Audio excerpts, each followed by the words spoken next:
The telegram was brief, its language clinical. The government has decided to destroy completely all the Armenians living in Turkey.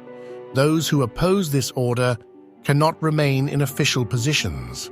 Without regard to women, children, or invalids, however tragic the methods of transportation may be, an end must be put to their existence.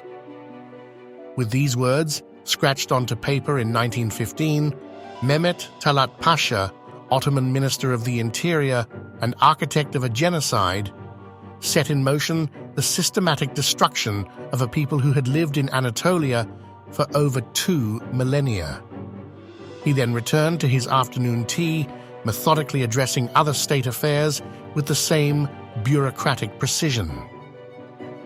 By the time the slaughter ended, approximately 1.5 million Armenians would perish in death marches, massacres, and concentration camps, victims of a man who killed not with passion, but with paperwork, not with personal hatred, but with the cold calculation of a government official solving what he termed the Armenian problem. Who was this man who could order mass death with the same administrative detachment he brought to postal regulations and civil service appointments? How did a provincial telegraph operator rise to become one of the triumvirate ruling the Ottoman Empire during its final years? And what psychological mechanisms allowed him to orchestrate genocide while maintaining the self-image of a devoted public servant and modernizing reformer?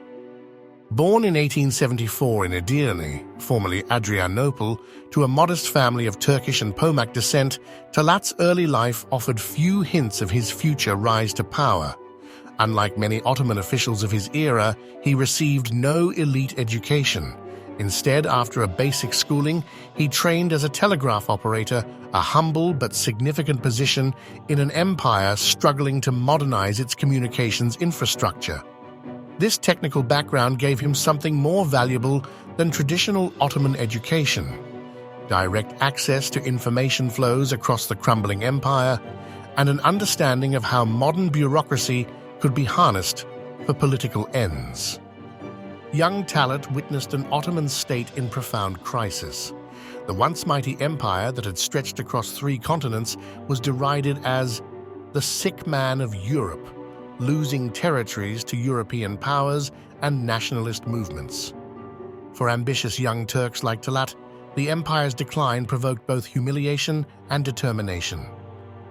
Talat's political awakening came through the Committee of Union and Progress, a secret revolutionary organization better known as the Young Turks.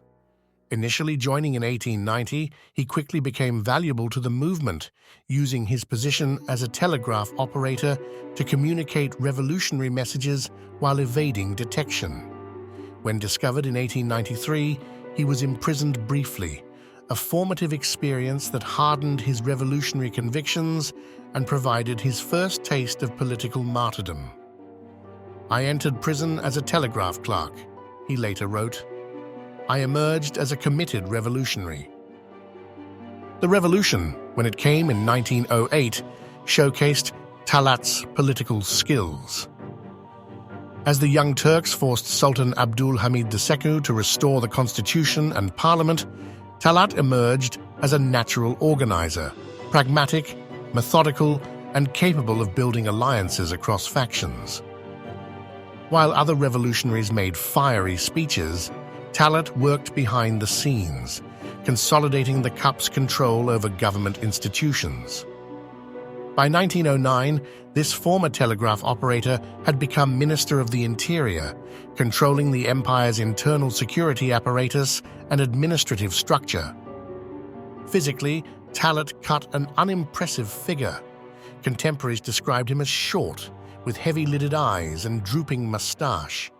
Yet his unassuming appearance masked a shrewd political intelligence and iron determination. "He has the look of a good-natured grocer," wrote a European diplomat, "but the mind of Machiavelli." This combination, bureaucratic demeanor concealing revolutionary zeal, defined Talat's approach to governance. He viewed himself as a modernizer working to transform a backward empire into a modern nation-state. Yet his vision of modernity was deeply influenced by the social Darwinist thinking prevalent in the early 20th century, which cast national survival as a brutal competition between racial groups. As World War I erupted in 1914, Talat and his colleagues made a fateful decision. They aligned the Ottoman Empire with Germany against the Triple Entente of Britain, France, and Russia. For the leadership, this represented a desperate gamble to restore Ottoman greatness. Instead, it would accelerate the empire's destruction and create conditions for the darkest chapter in Talat's career. The Armenian Genocide did not emerge spontaneously. It was the culmination of escalating policies targeting this Christian minority, whom Turkish nationalists increasingly viewed as an internal threat. Prior massacres under Sultan Abdul Hamid II in the 1890s had killed hundreds of thousands. But what distinguished the 1915 genocide was its systematic nature, its bureaucratic organization, its empire-wide scope, and its explicit aim of eliminating an entire people. The psychology that enabled Talat to orchestrate mass death reveals much about how genocide becomes possible. Unlike ideological fanatics who kill in passionate hatred, Talat exemplified the desk murderer, the administrator who commits atrocities through paperwork and organizational efficiency. He rarely witnessed the consequences of his orders. Instead, he experienced the genocide primarily through reports, statistics, and administrative problems to be solved. Talat asked me how many Armenians could be killed in one day, recalled a German military attaché. When I appeared astonished at the question, he said he wanted to know for statistical purposes. This anecdote, whether apocryphal or accurate, captures the bureaucratic mentality that made genocide possible, the reduction of human destruction to a technical challenge, divorced from moral consideration. The elimination process began with precision. First came the arrest of Armenian intellectual and community leaders in Constantinople on April 24, 1915, a date now commemorated as Armenian Genocide Remembrance Day. This decapitation strike removed those who might organize resistance or appeal to international opinion. Next came disarmament of Armenian soldiers serving in the Ottoman army, followed by their execution or reassignment to labor battalions. Then deportation orders emptied Armenian villages across Anatolia, forcing inhabitants into death marches toward the Syrian desert. Throughout this process, Talat maintained meticulous oversight. Telegrams from his office micromanaged details: how many Armenians should be allowed to remain in certain districts, which conversion claims should be accepted, how property should be confiscated. He tracked population statistics with an accountant's precision, noting with satisfaction when reports showed Armenian numbers declining in various provinces. Yet remarkably, Talat never seemed to recognize himself as a perpetrator of mass murder. In conversations with foreign diplomats, he presented deportations as regrettable but necessary security measures. When confronted with evidence of massacres, he blamed rogue elements or Kurdish tribesmen. He maintained this self-deception even in private correspondence, where one might expect more candor. This psychological compartmentalization, the ability to organize mass death while maintaining a self-image as a reasonable statesman, represents one of the most disturbing aspects of genocide. Talat exemplified what psychologists call the splitting of consciousness that allows perpetrators to divorce their actions from their moral consequences. He could order the destruction of a people in the morning and discuss educational reforms in the afternoon without apparent cognitive dissonance.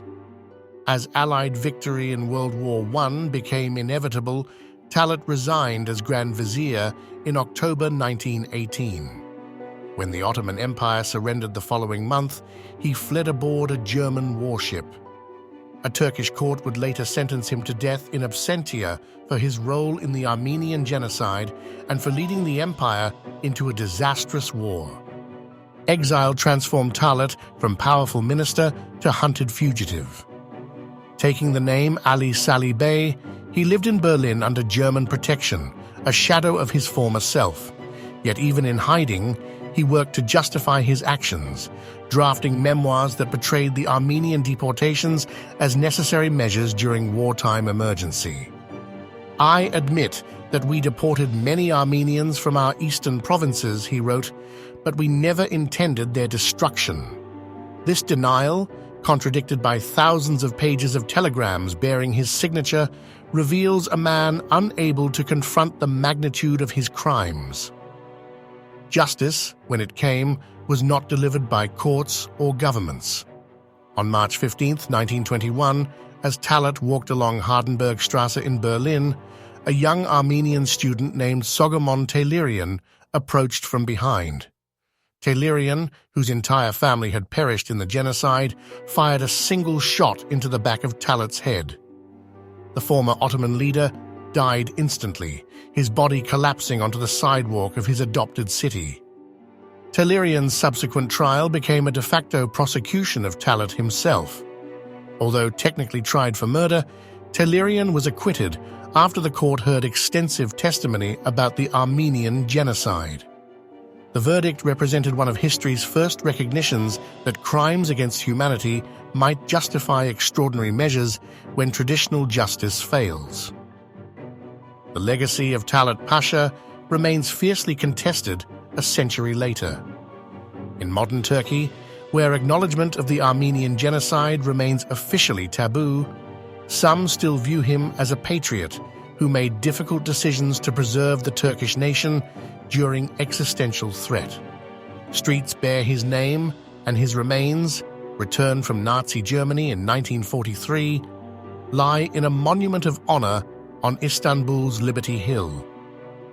The desk from which Talat directed the Armenian Genocide still exists, preserved in an Istanbul museum.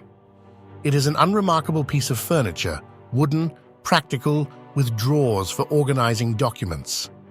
Visitors often pass it without realizing its significance. Yet this mundane desk, where a former telegraph operator signed orders that would destroy one of the world's oldest Christian communities, reveals more about how genocide happens than any weapon or killing field. In Yerevan, Armenia's capital, the Tsitsa Nakaberd Memorial Complex honors genocide victims with an eternal flame surrounded by 12 inward-leaning slabs, representing the lost provinces of Western Armenia.